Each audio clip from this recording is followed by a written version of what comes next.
अब हम 1761 ईस्वी तक मराठा शक्ति के विस्तार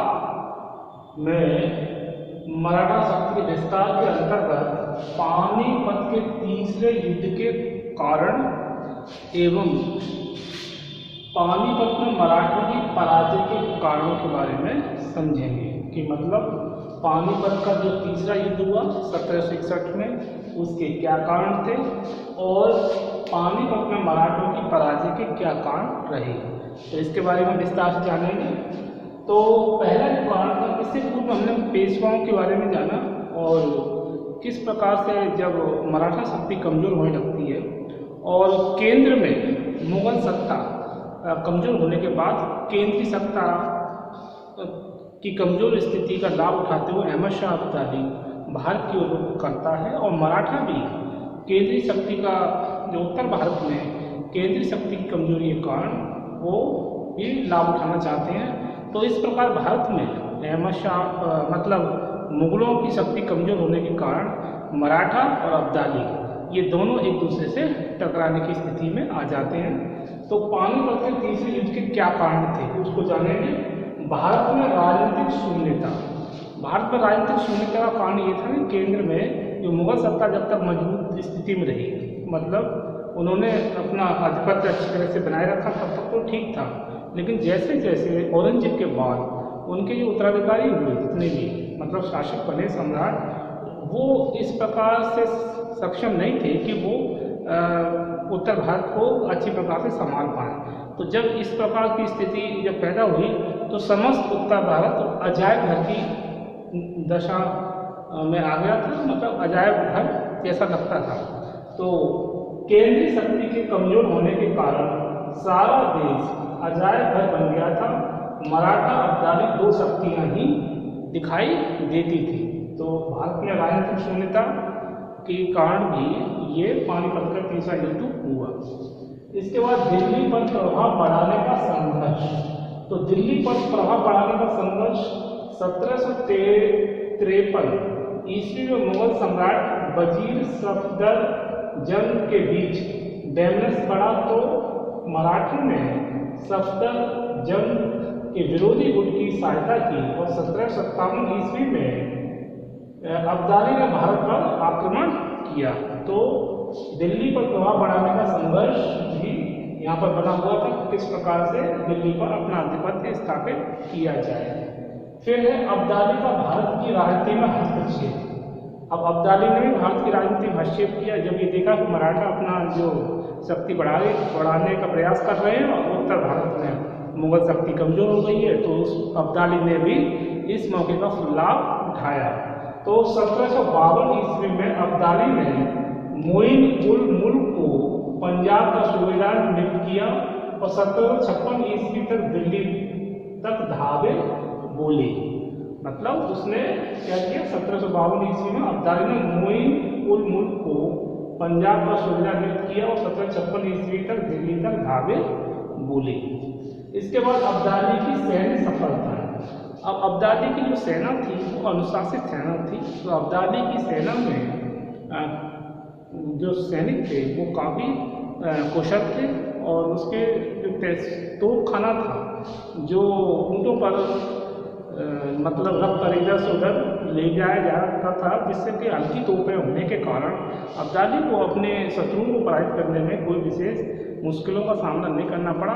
यही रणनीति अपनाते हुए अब्दाली ने यह पूरा मन बना लिया था कि वह किसी प्रकार से भारत पर आक्रमण कर और अपनी शक्ति को बढ़ाएगा। यदि मराठे रास्ते में आते हैं तो उनको भी वह नहीं बख्शेगा। तो अब्दाली की सैन्य सफलताओं ने उसके अंदर एक उन्माद भर दिया था विजयों को लेकर, और वैसे भी वह कट्टर शासक के रूप में उभर कर आता है कि उसने अपनी किस प्रकार की स्थिति मजबूत कर रखी थी। तो अब्दाली की सैन्य सफलताओं ने भी पानीपत के तृतीय युद्ध को बढ़ावा दिया। उत्तर भारत की अस्थिर राजनीतिक स्थिति। तो इसने भी पानीपत के तृतीय युद्ध की स्थिति को पैदा किया। 1760 ईस्वी में अब्दाली एवं मराठों के बीच कूटनीतिक युद्ध आरंभ हुआ जिसमें दोनों शक्तियों ने स्थानीय शक्तियों को अपने पक्ष में करने का प्रयास किया। अब उत्तर भारत की जो स्थिति तो अस्थिर थी मुगलों की कमजोर स्थिति के कारण, तो दोनों ने क्या किया कि जो स्थानीय शक्ति थी उनको अपने पक्ष में करने की चाल चलनी प्रारंभ कर दी, जिससे कि अपनी स्थिति को मजबूत बनाया जा सके। इसके बाद पंजाब में अफगान मराठा संघर्ष। अब पंजाब में अफगान मराठा संघर्ष किस प्रकार से होता है? मुगलों ने मराठा को पंजाब में चौथ वसूलने का अधिकार दे दिया, मतलब एक तरह से टैक्स लेने का अधिकार दे दिया मुगलों ने मराठों को।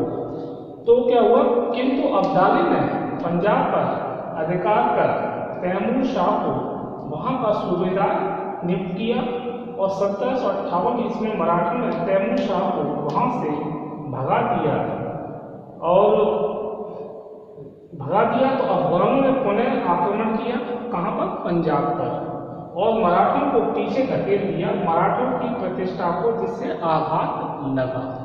तो तैमूर शाह वह अपने पुत्र जो अब्दाली वो अपने पुत्र तैमूर शाह को वहाँ का सूबेदार नियुक्त करता है, लेकिन मराठे दोबारा से उसको आक्रमण कर तैमूर शाह को भगा देते हैं। तो अब्दाली नाराज हो जाता है, अफगान फिर से आक्रमण करते हैं और मराठों को पीछे धकेल देते, जिससे कि मराठों की प्रतिष्ठा को आघात पहुँचता। इसके बाद युद्ध की घटना है। तो पानीपत का जो तीसरा युद्ध है वो 14 फरवरी 1761 ईस्वी में प्रातः 9 बजे आरंभ होता है और भीषण संघर्ष इसमें होता है अब्दाली और मराठा सेना के बीच।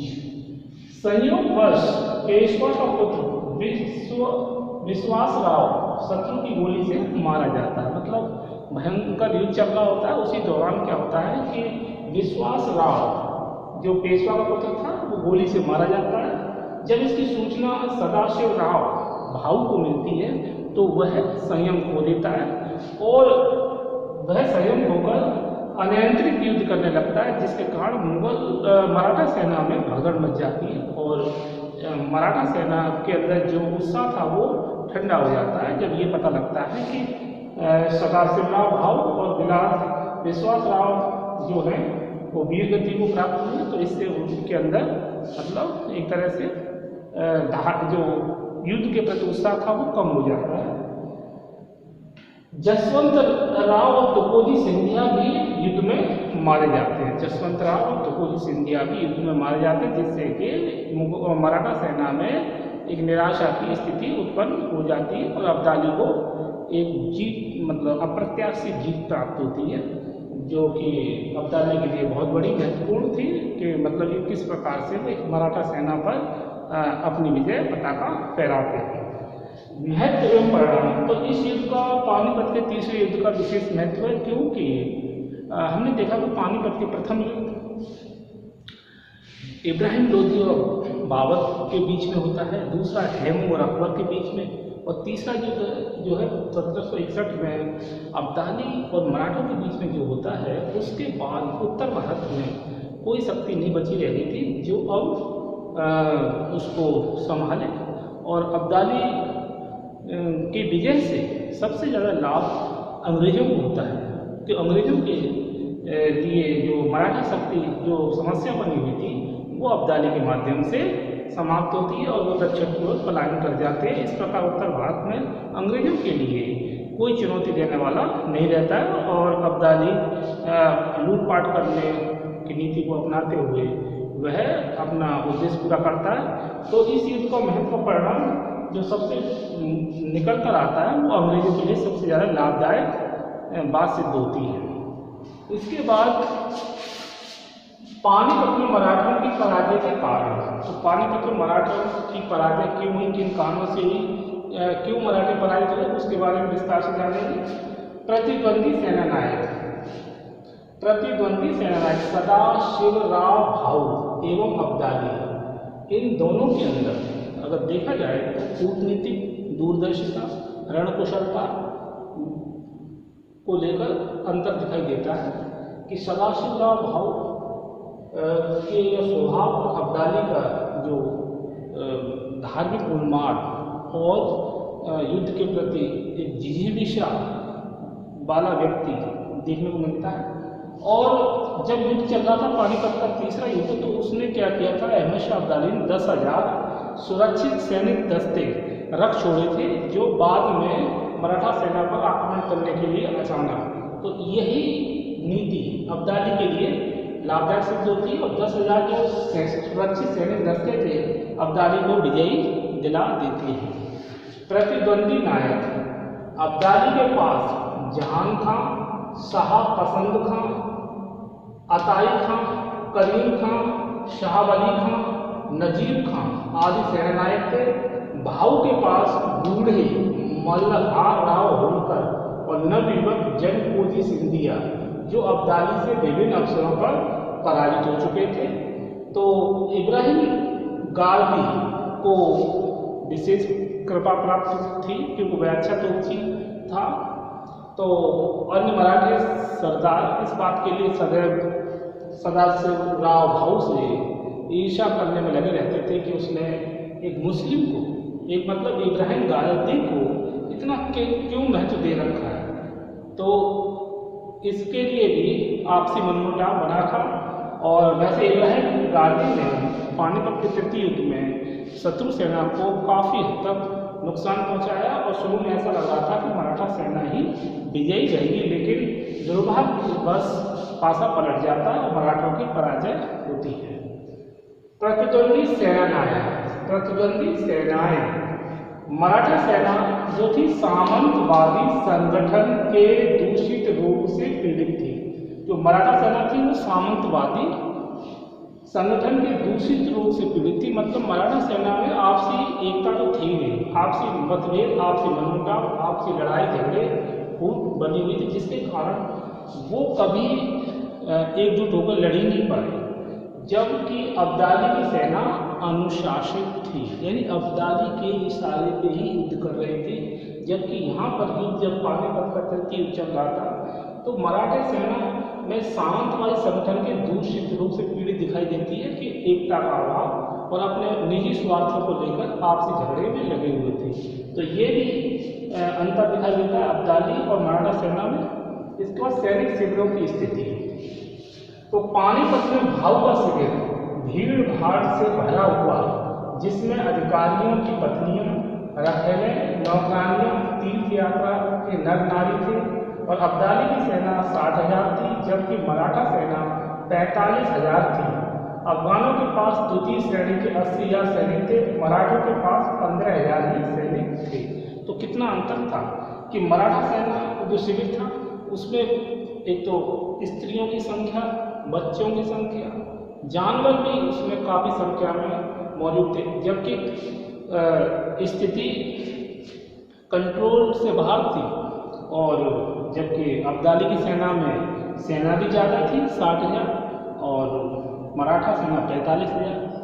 द्वितीय श्रेणी के सैनिक अब्दाली के पास 80,000, इनके पास 15,000। तो सैनिकों का एक तो सैनिक कम, दूसरा शिविर में अनियंत्रित स्थिति, मराठा शिविर में अनियंत्रित स्थिति भी इनकी पराजय का कारण मानी जा सकती है। फिर खाद्यान्न व्यवस्था। अब खाद्यान्न व्यवस्था भी मराठों की पराजय का कारण माना जा सकता है, क्योंकि मराठा शिविर में अनियंत्रित भीड़ इतनी इकट्ठी हो रखी थी कि इनको न तो किसी से खाद्यान्न सहायता प्राप्त हो और न ही इनको किसी ने सहयोग दिया, जिसके कारण क्या होता है कि मराठा शिविर में दुर्भिक्ष की स्थिति पैदा हो जाती है, यानी भुखमरी की स्थिति पैदा हो जाती है। तो मराठे इस बात पर विचार करते हैं कि इस प्रकार भुखमरी से मरना, यानी भूख से मरने से अच्छा है कि युद्ध करके ही मरा जाए। तो जब इस प्रकार की सोच उनके मन में आती है तो इससे पता चलता है कि मराठा सैनिकों में कितनी हताशा और निराशा थी कि उनको ये सोच के युद्ध करना कि भूख से मरने से अच्छा है युद्ध करके मरो।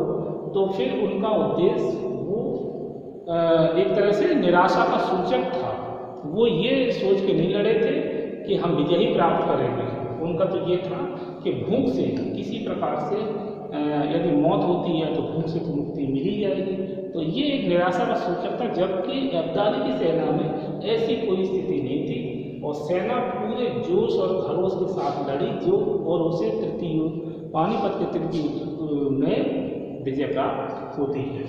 तो खाद्यान्न व्यवस्था एक अजीब ही समस्या मराठों के सामने बनकर सामने आई और उत्तर भारत में वो अलोकप्रिय हो चुके थे पहले से ही, क्योंकि लूटमार पद्धति और उनके चौथ कर वसूली और सागरस्मुखी ये सब कर ऐसे इनसे उत्तर भारत के जो राजपूत राजा और अन्य शासक उनसे नाराज थे, तो उन्होंने उनका साथ देने से मना कर दिया।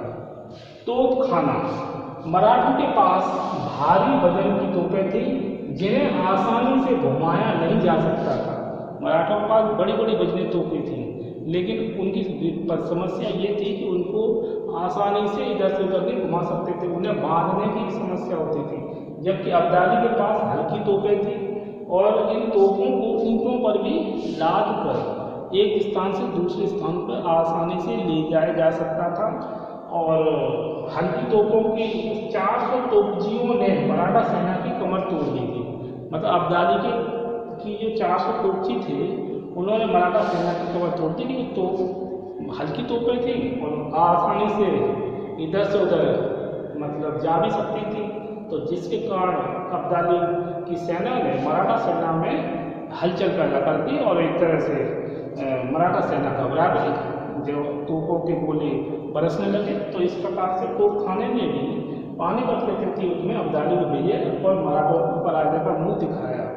इसके बाद गंभीर भूले, तो गंभीर भूलों में हम देखते हैं कुंजपुरा की तरफ अभियान पर जाते समय भाऊ ने राजधानी की सुरक्षा के लिए महत्वपूर्ण सेनानायक को न रखकर गंभीर भूल की, क्योंकि अफगानों ने पीछे से आकर दिल्ली पर नियंत्रण कर लिया। तो ये भी भाऊ की बहुत बड़ी भूल थी सदाशिवराव भाऊ को, कि उन्होंने कोई महत्वपूर्ण सेनानायक को दिल्ली की रक्षा करने के लिए नहीं छोड़ा, और जबकि अफगानों ने पीछे से आकर दिल्ली पर नियंत्रण कर लिया। कूटनीतिक असफलता, पेशवा बालाजी बाजीराव ने अपनी स्वार्थपूर्ण नीति के कारण उत्तर भारत की महत्वपूर्ण शक्तियों की सहानुभूति को खो दिया था और उनका उद्देश्य अधिक से अधिक धन बटोरना था। तो हमने देखा कि पेशवा बालाजी बाजीराव जब पेशवा बनते हैं तो उनका उद्देश्य यही था कि अधिक से अधिक लूटपाट करके धन को एकत्रित करना, ठीक है, और अपने क्षेत्र का विस्तार करना। लेकिन उसमें उनसे एक चूक हुई कि उन्होंने जो उत्तर भारत के जो राजा थे यानी राजपूत राजे थे, उनके साथ उनकी शत्रुता बढ़ती चली गई, और जब पानीपत के तृतीय युद्ध में जब जरूरत पड़ती है तो यही राजा उनको सहयोग देने से मना कर देते हैं, और जिससे कि क्या होता है कि ये अकेले मराठे पड़ जाते हैं, जिसके कारण अब्दाली से मुकाबला नहीं कर पाते हैं। तो उनका उद्देश्य अधिक से धन प्राप्त बटोरना था, और कूटनीतिक असफलता पेशवा बालाजी बाजीराव की भी पानीपत के तृतीय युद्ध में असफलता का कारण मराठों का के लिए बनती है। तो ये कूटनीतिक असफलता के बाद मराठों का पराभव। अब पानीपत के तृतीय युद्ध में मराठे पराजित तो हो जाते हैं, लेकिन इसके बाद भी स्थिति मराठों की और खराब होती जाती है। उसका हम देखेंगे। इस युद्ध के बाद सूर्य मराठों का सूर्य अस्तांचल की ओर चला गया, मतलब सूर्य अस्त होने लगा मराठों का। धीरे धीरे एक तरह से पराभव की स्थिति और बढ़ती गई, और मतलब मराठों की जो पहले जो प्रतिष्ठा थी उसमें कमी आती गई। 1772 ईस्वी में पेशवा माधव राव 1772 ईस्वी में पेशवा माधव राव की मृत्यु मराठों के लिए पानीपत से भी अधिक घातक सिद्ध हुई। तो 1772 ईस्वी में पेशवा माधव राव की मृत्यु मराठों के लिए पानीपत से भी अधिक घातक सिद्ध होती है, और इसके बाद तो स्थिति मराठों की और भी कमजोर हो जाती है। तो आज हमने देखा पानीपत के तीसरे युद्ध के कारण, और ये कारण भारत में राजनीतिक शून्यता, दिल्ली पर प्रभाव बढ़ाने का संघर्ष, अब्दाली का भारतीय राजनीति में हस्तक्षेप, अब्दाली की सैन्य सफलता, उत्तर भारत की अस्थिर राजनीति, पंजाब में अफगान मराठा संघर्ष, युद्ध की घटनाएं, महत्वपूर्ण परिणाम। पानीपत में मराठों की पराजय के कारण जो थे प्रतिद्वंदी सेनाएं, प्रतिद्वंदी नायक, प्रतिद्वंदी सेनाएं और सैनिक शिविरों की स्थिति, खाद्यान्न व्यवस्था, तोपखाना, गंभीर हमले, कूटनीतिक असफलता, मराठों का पराभव। तो आज हमने पानीपत के युद्ध के बारे में विस्तार से जाना और मराठों की क्यों पराजय हुई इसके बारे में समझा। इसके आगे हम नेक्स्ट वीडियो में समझेंगे। ओके।